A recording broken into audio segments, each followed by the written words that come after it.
بسم اللہ الرحمن الرحیم۔ یہ بہت بڑی خوشخبری ہے۔ روایت اس طرح ہے کہ ابو ہریرہ رضی اللہ تعالیٰ عنہ نے نبی علیہ السلام سے پوچھا کہ آپ کی شفاعت کا سب سے زیادہ حقدار کون ہوگا؟ تو نبی علیہ السلام نے فرمایا، ابو ہریرہ مجھے یقین تھا کہ تیرے علاوہ کوئی یہ سوال نہیں پوچھے گا، کیونکہ ابو ہریرہ رضی اللہ تعالیٰ عنہ کو بہت ہی زیادہ حدیث سننے کا شوق تھا۔ نبی علیہ السلام کی باتیں بہت ہی زیادہ وقت نکال کے،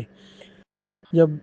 دوسرے لوگ کاروبار کے اندر یا دوسرے معاملات میں مصروف ہوتے تھے تو ابو ہریرہ نبی علیہ السلام کی باتیں سننے میں مصروف ہوتے تھے۔ اس لیے اللہ تعالیٰ نے ان کا سینہ بھی ایمان کے لیے، اسلام کے لیے، اور ان کی یادداشت اللہ تعالیٰ نے بہت تیز کر دی تھی۔ تو یہ نبی علیہ السلام نے فرمایا کہ میری شفاعت کا سب سے زیادہ حقدار وہ ہوگا جس نے دل کی گہرائی سے کلمہ پڑھا، لا الہ الا اللہ محمد رسول اللہ۔ تو یہ کلمہ سب سے بڑا ذکر بھی کہا گیا، افضل الذکر لا الہ الا اللہ، سب سے بڑا ذکر، چوٹی کا ذکر جو ہے اللہ کا، وہ لا الہ الا اللہ ہے۔ اس طرح قرآن میں آیا کہ الا بذکر اللہ تطمئن القلوب، کہ سن رکھو کہ دلوں کا جو اطمینان ہے وہ صرف مالک کی یاد میں ہے، یعنی مالک کی فرما برداری میں، ایمان خالص میں دل مطمئن ہوتا ہے، چاہے حالات جیسے بھی ہوں۔ اور جس کا ایمان خالص نہ ہو اس کو بے چینی رہتی ہے، اس کا دل مطمئن نہیں ہوتا ہے، چاہے سونے کے نوالے کھا رہا ہو، سونے کے محلات میں دنیا میں رہ رہا ہو، ہر طرف اس کی یعنی نعمتیں ہی نعمتیں ہوں دنیاوی لحاظ سے، بیٹے ہوں، مال ہو، کاروبار ہو، شہرت ہو، جو بھی ہو، لیکن اس کا دل نہیں مطمئن ہوگا۔ دل تو ایمان خالص سے مطمئن ہوتا ہے، رد شرک سے،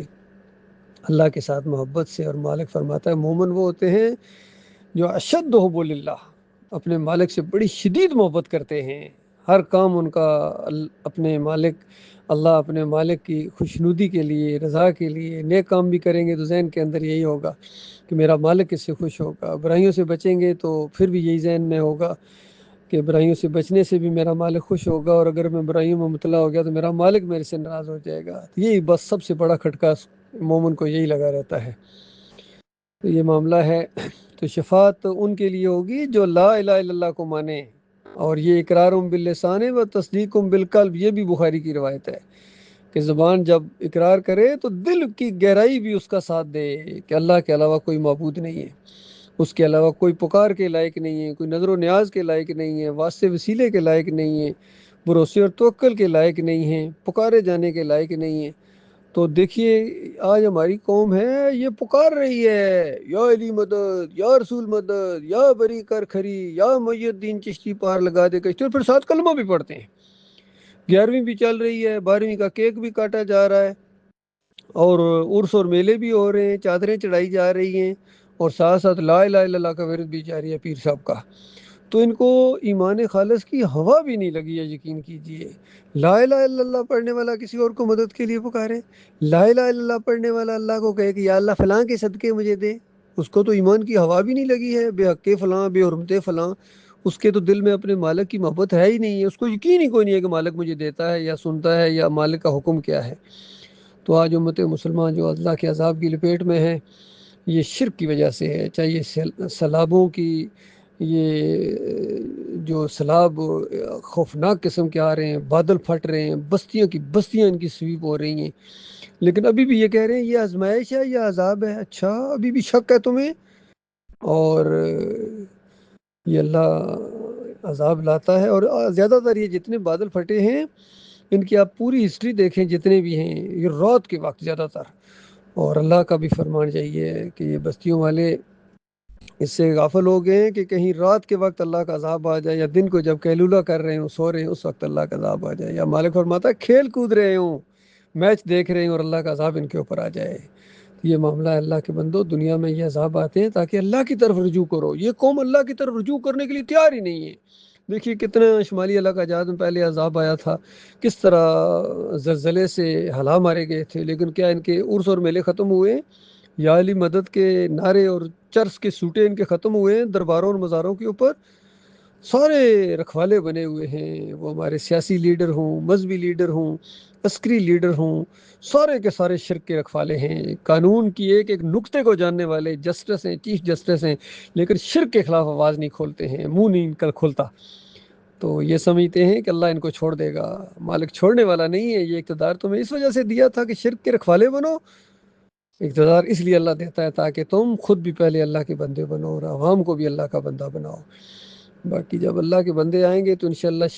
شرک کا کلا کما کر دیا جائے گا، ان سارے مزاروں کو گرایا جائے گا، ان پیروں کو اور ان تعویذ گنڈوں کی بالکل ان کی بساط لپیٹ دی جائے گی، جمہوریت کا خاتمہ کر دیا جائے گا، صرف اللہ کا دین غالب ہوگا اور اللہ کے بندے آگے آئیں گے۔ اور ان شرک اور کفر کرنے والوں کو جلوس نکالیں، سوال ہی پیدا نہیں ہوتا یہ جلوس نکالیں، چاہے میلاد نبی کا جلوس ہو، چاہے ان کے محرم کے جلوس ہو، گھروں کے اندر رہو اور اللہ کے دین کا مذاق نہ اڑاؤ۔ دنیا کے اندر مزاروں کو گراؤنڈ کر دیا جائے گا، مورتیوں کو توڑ دیا جائے گا، تصویروں کو پھاڑ دیا جائے گا، ہر طرف اللہ ہی اللہ ہوگی، فرقوں کا خاتمہ ہوگا، نہ بریلوی ہوں گے، نہ دیوبندی ہوں گے، نہ اہل حدیث ہوں گے، ان سب کا خاتمہ کر کے ایمان خالص کا دور دورہ ہوگا۔ پھر یہ جتنے کرسچین ہیں ان میں ان کی اکثریت بھی ایمان لے آئے گی اور مسلمان آدھی دنیا فتح کر چکے ہوں گے جب عیسیٰ ابن مریم کا نزول ہوگا، اور باقی سارا معاملہ وہ تمام کریں گے، یہودیوں کو گاجر مولی کی طرح کاٹا جائے گا۔ ان میں سے جو بھی ایمان لائیں گے ان کو بچیں گے، چاہے یہ شیعہ ہوں، یہ قادیانی ہوں، یا جتنے بھی ہیں، ہندو، سکھ، یہودی، کوئی بھی نہیں بچے گا، سارے کے سارے ان میں سے جو مسلمان ہوں گے باقیوں کو گاجر مولی کی طرح کاٹ دیا جائے گا۔ یہ ہونے والا ہے اللہ کے بندوں۔ پھر عیسیٰ علیہ السلام کی بھی وفات ہوگی، بعد میں یہ یاجوج ماجوج بھی بہرحال ان کی زندگی میں آئیں گے، بعد میں یہ آہستہ آہستہ اس کے بعد کافر اور مشرک ہوں گے اور سور میں پھونک مار دی جائے گی۔ یہ اختتام ہوگا اس دنیا کا، پھر میدان محشر لگے گا اور اسی نقطے کے اوپر فیصلہ ہوگا کون جیتا کون ہار گیا۔ اللہ تعالیٰ غور و فکر کرنے کی توفیق عطا فرمائے۔